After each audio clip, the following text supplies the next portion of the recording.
Oman থেকে অচিরেই বিদায় নিচ্ছেন ২.৫ বছরেরও বেশি সময় দায়িত্ব পালন করা বাংলাদেশের রাষ্ট্রদূত মোহাম্মদ নাজমুল ইসলাম। তার স্থানে নতুন রাষ্ট্রদূত হিসেবে নিয়োগ পেতে পারেন বাংলাদেশ নৌবাহিনীর জ্যেষ্ঠ কর্মকর্তা ও ঢাকা নৌ অঞ্চলের commander rear admiral Khandakar Misbaul আজিম।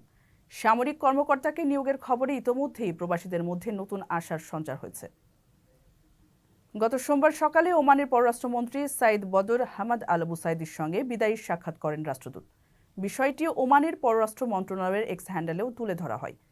বৈঠকে ওমান ও বাংলাদেশের মধ্যকার সম্পর্ক উন্নয়নে ভূমিকা রাখায় নাজমুল ইসলামকে অভিবাদন জানান পররাষ্ট্রমন্ত্রী আল বুসাইদি।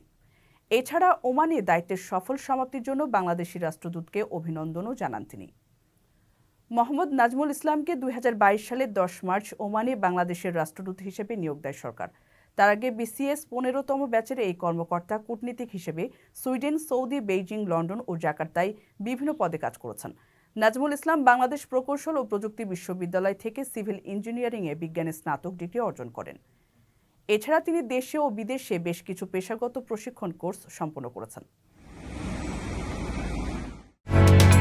ওমানের সেরা রেট দিচ্ছে বাংলাদেশি প্রতিষ্ঠান গালফ এক্সচেঞ্জ। প্রিয়জনকে টাকা পাঠাতে আজই আসুন আমাদের যে কোনো ব্রাঞ্চে অথবা কল করুন স্ক্রিনে দেয়া নাম্বারে। গালফ এক্সচেঞ্জ, বাংলাদেশিদের প্রিয় এক্সচেঞ্জ।